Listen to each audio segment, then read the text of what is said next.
Magandang araw mga bata! Ako si Chevy. Welcome sa panibagong video sa segment na #ForMaChevyKnows. Sa panahon ng tag-ulan, uso na naman ang sipon, ubo at trangkaso. Hanap mo ba'y 3-in-1 na gamot laban sa tatlong common na sakit na ito? Sagot ka ng Decolgen Forte. Ating sasagutin sa video na ito ang mga sumusunod. Una, ano-ano ang mga active ingredients ng Decolgen Forte? Pangalawa, ano ang epekto ng Decolgen Forte laban sa ubo, sipon at trangkaso? At pangatlo, paano ang tamang pag-inom ng Decolgen Forte?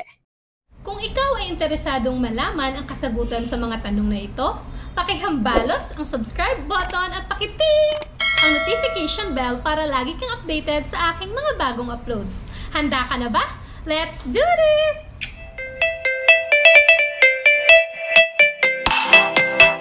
Yes! It's me! Simply Chevy!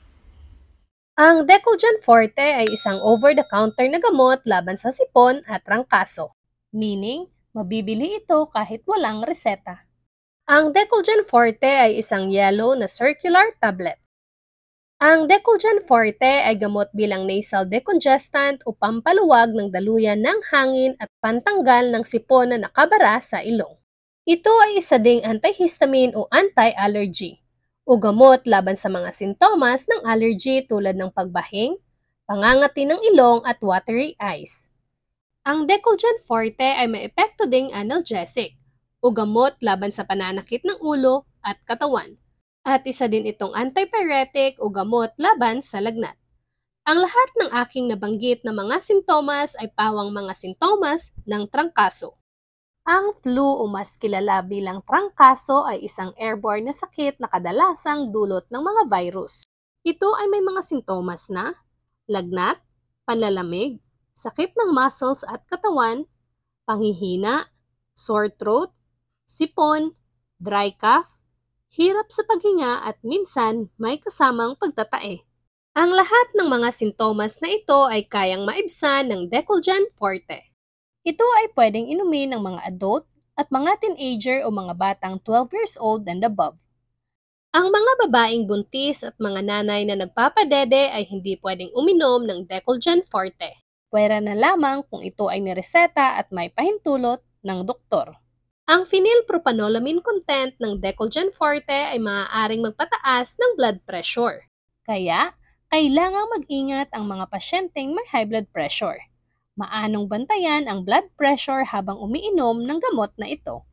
Ang Decolgen Forte ay naglalaman ng tatlong active ingredients na mga 25 mg phenylpropanolamine hydrochloride, 2 mg chlorphenamine maleate, at 500 mg na paracetamol. Ating iisa-isahin ang epekto ng tatlong active ingredients ng Decolgen Forte.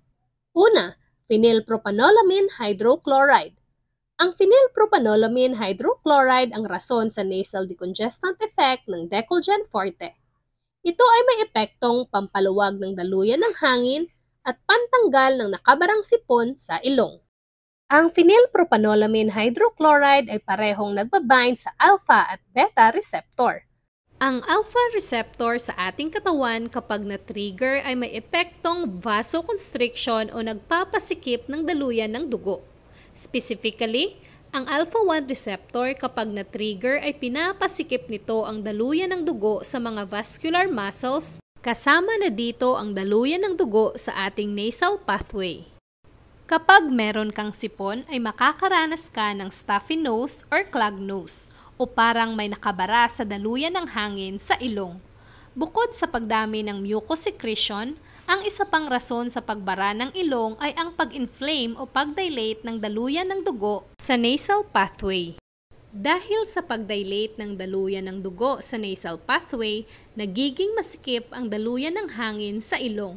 Ito ay magre-resulta sa hirap ng paghinga at pagbara ng mucus secretion sa daluyan ng hangin.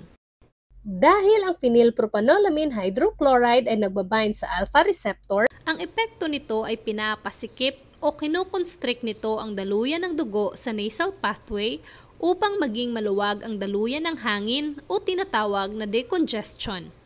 Ito ay magriresulta sa pagluwag at pag-ayos ng paghinga at pagtulong sa paglabas ng mga mucous secretion kaya nagagamot ang sintomas ng sipon. Ang phenylpropanolamine hydrochloride ay nagbabind din sa beta receptor. May epekto itong pagpapataas ng contractile force at rate ng pagtibok ng puso. Dahil may action ito sa beta receptor, pinapataas nito ang risk na magdanas ng stroke, lalong-lalo na sa mga pasyenteng may cardiovascular-related disease. Kaya, ang mga taong may high blood pressure, toxic goiter, benign prostate hypertrophy, heart rate irregularity at glaucoma ay hindi dapat uminom ng Decolgen Forte kung walang pahintulot ng doktor. Ang phenylpropanolamine hydrochloride ay may epekto ding appetite suppressant o isang gamot na nagpapababa ng ganang kumain. Kaya, mararanasan ang kawalang ganang kumain habang umiinom ng Decolgen Forte. Pangalawa, chlorpheniramine maleate. Ang chlorpheniramine maleate ay isang antihistamine o anti-allergy. Kapag tayo ay na-expose sa mga allergens tulad ng pollen grain mula sa bulaklak ng mga halaman, mga alikabok at iba pang allergens, tayo ay makakaranas ng allergic symptoms tulad ng watery eyes, runny nose o sipon, at pangangati ng lalamunan. Idagdag mo pa ang palagiang pagbahing, nasal drip, pananakit ng ulo at pananakit ng tenga. Ang mga allergic symptoms ay epekto ng pag-release ng histamine mula sa mast cells kapag na-expose tayo sa allergens. Dahil ang chlorpheniramine maleate ay isang antihistamine, ang ginagawa nito ay pinipigilan o binablock ang histamine 1 sa pagkabit sa receptor nito kaya napipigilan ang allergic symptoms. Dahil ang Decolgen Forte ay naglalaman ng chlorpheniramine maleate na isang antihistamine, mararanasan ang pagkaantok mga 30 minutes pagkatapos inumin ang gamot na ito.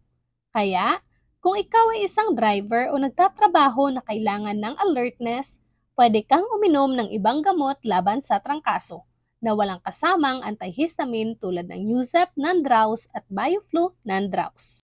Pangatlo, paracetamol.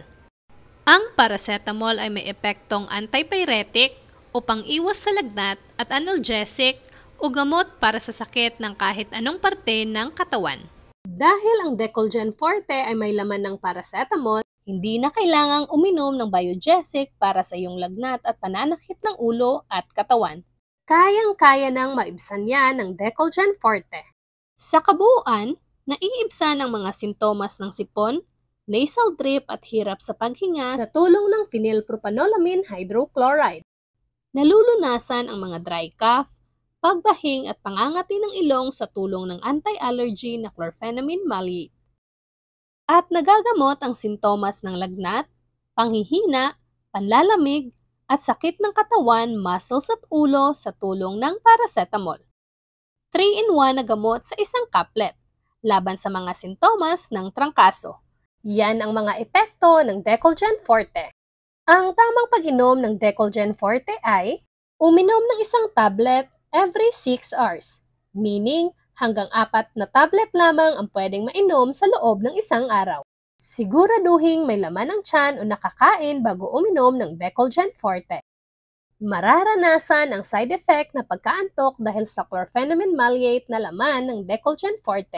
Ang Decolgen Forte ay available sa iba't ibang leading drugstore nationwide sa halagang 8 pesos. Ako si Chevy na nag-iiwan ng paalala. Sa panahon ng tag-ulan, ang katawan ay pangalagaan upang sipon at trangkaso ay maiwasan. And I love you! Mahalagang paalala.